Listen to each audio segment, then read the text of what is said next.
iPhone 16e. This is the cheapest new iPhone you can buy with Apple Intelligence. If I kind of put it in a nutshell, the iPhone 16e is an iPhone 14 with the A18 chip and a single camera. Summary, would you agree? Yes, it's Tim Cook operations at its best. Peak operations. Look, it comes in black and white. They've kept it very simple there. So the only way you can customize it is with a bunch of cases, which I think is fine, right? It's obviously got the IP68. The display, to me, I said this in my review, looks very outdated. It's a 6.1-inch OLED display, still 60 hertz. It's funny. I knew people were going to complain about it. It's like, yeah, but the iPhone 16 has 60 hertz. Why would the 16e have anything more, right? I know, right? It's still got that notch. Man. Like, the dynamic island I really like. It's a refreshed, updated design. The notch is kind of like they've had that from the iPhone 10. Right, so this is like really going back in time. It's like the Wayback Machine. Any geeks out there that would know about that, right? Camera is very good, but it's a single camera. Okay, camera is very good, does a good job for most scenarios for video as well, but it's a single camera. You don't have an ultra wide. Okay, now we were just talking about the A56 has an ultra wide camera at low price. Okay, I think the biggest thing it's got going for it. Well, there's two things I would say. Firstly, obviously, the A18 chip. So performance-wise, if we do compare it to something like the A56, I mean, it's going to throw it out. It's just going to completely destroy it in terms of performance, right? Because you have the A18, that's a flagship chip, and that's something that's really got it going for it. That will mean it's going to be compatible with Apple Intelligence, right? I'm not sure how much that's going to matter to you right now. But also the other selling point is the Apple C1 modem, right? Now, this is the most power efficient modem on any iPhone. That means you're just going to get better battery life. It's also got a bigger battery compared to the iPhone 16. So you're going to get better battery life compared to the iPhone 16. It's got Qi wireless charging, no MagSafe, right? And the price, £599 or $599 for 128 gigabytes, okay? I think had this been priced at what it was rumored, £500 or $500, I think that would have been reasonable. I think this is something that a lot of people it would be very easy for people to recommend. Okay? Yeah. Because that's a reasonable price. You're like, you know what, I'm getting the latest chip. Yes, it's an outdated design. Yes, it's still got the single camera. Yes, it's not got MagSafe, but it's £500. Fine, right? Mm-hmm. $550. Okay. Still, I think, you know what, $550, okay, I'll let them off. Okay, fair enough. It's got the A18, it's a flagship chip. I'm gonna let them off. But $600, I think, is a push, man. Oh, I agree. I think so. One of the things with the device is I was trying to justify where I would put it, especially on my trip to Tokyo and using the device there. And the biggest glaring feature was the ultra-wide camera. We were out with Sony. They took us to a lot of cultural things. And, I'm recording a video. I'm like, I wish I had ultra-wide right now. Because you want to capture everything you're seeing, right? You want to capture as much as possible. And, we're walking around the city and, Tokyo has a lot of lights, a lot of things going on. So I really felt like I was watching a film where something was cut off from either side in that. I think with the camera, I'm not totally sold on the camera. I know the camera is good, but after even watching some of my content back again, I'm like, it doesn't feel like the 16 series camera to me. There's just something slightly off about it, which maybe it was just my device, but it's still fine. There's nothing wrong with it. It's just that I felt it was slightly off. And I think also, again, you're right with the price point. Looking at it at $500, steal. Absolutely, it will feel like the MacBook Air once we get to that. We discuss that, device, right? This, on the other hand, for a lot of people, you're just leaning more back to the 16 or the 16 Plus or any of those devices.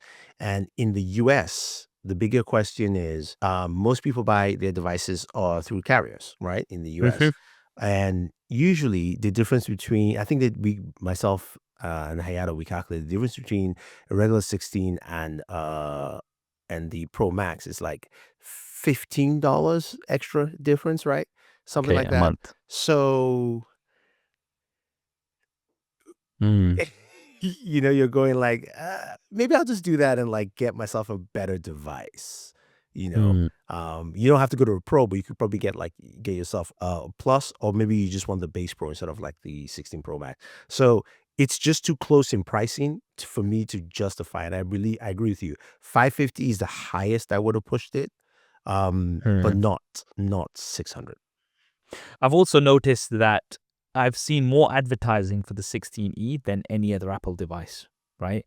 Every time I'm on TikTok, boom, 16E advert, right? I'm seeing a lot more, so they seem to be pushing it a lot more as well, which Yeah. is interesting. Well, S- it's got better margins. Yeah, Old. It's an old old parts, yeah, it's old parts, parts, right? isn't it? Yeah. Yeah. But I don't know. I just think that I think it's a missed trick that it could have been very, very popular. You know, we were actually just buying we were going to buy the iPhone 16e for a family member. And then when the price came out, it's like, you know what? We'll just get the iPhone 13. It's fine. Because it's like, yes, you're going to get the longer support and stuff. But for a lot of users who get the iPhone 16e, in my experience, from the people I've seen, it's usually youngsters. So like you're gonna get the first iPhone for your kid, you know, they're gonna start going to school. All right, you don't want to be spending £1,000 or even £800. All right, you know what, 500 is a lot more reasonable. We'll get you that, so you have a phone to stay in Hmm. touch with school. You've got iPhone, so you're part of the ecosystem. We can AirDrop. We can use Find My. All of these things that help being a part of if your family's on the Apple ecosystem. And it's just I don't know, just that price just kind of, I think, just throws it off completely. Yeah, I would agree. To me, the 550 would have made more sense because you would see better deals from, occasional deals for like, some holiday where it's just $50 off and you're getting it for $500, right? That to me made the most sense. But at 600, it just doesn't play well on either side of the market, whether it being on the Apple ecosystem or anyone who's just looking for a good budget smartphone. Like it doesn't really fit into that Yeah. ecosystem either. So I mean, I, we'll I think see. a We'll lot see of what happens. I think a lot of people will either be opting for the iPhone 13 or the iPhone 14 because yes, you don't get the A18 chip, right? You don't Hmm. get Apple Intelligence, but you get a fully functioning phone with the same display and you get an ultra wide camera. You know what I mean? So in a sense, getting that ultra wide camera is a bonus because a lot of people, honestly, like, another target market is like older people, right? So if you've Yeah. got a grandma or something, you want to get an iPhone, yeah, they can FaceTime everybody. They're going to know it's a simple to use phone. It's going to last them a while. A lot of them would have probably been on the iPhone SE, right? One of the generations of the iPhone SE. Brilliant, right? But now with this price, you know what? I'll just get an iPhone 13 or an iPhone 14. It'll be much Oh, cheaper. check this out. You just mentioned that pricing wise, the iPhone 13 renewed, 365. The iPhone 14 is 439. The iPhone 14 Plus is 419, at least the lowest I've seen. And the iPhone 14 Pro, Yep. 489. There you go. So you could go So to a this is the Pro. thing. I mean, Marquez kind of argued in his video that for 600, you could get an iPhone 15 Pro with Apple Intelligence for about £600 to £700 or dollars, right? And I'm like, okay, now that's renewed, refurbished.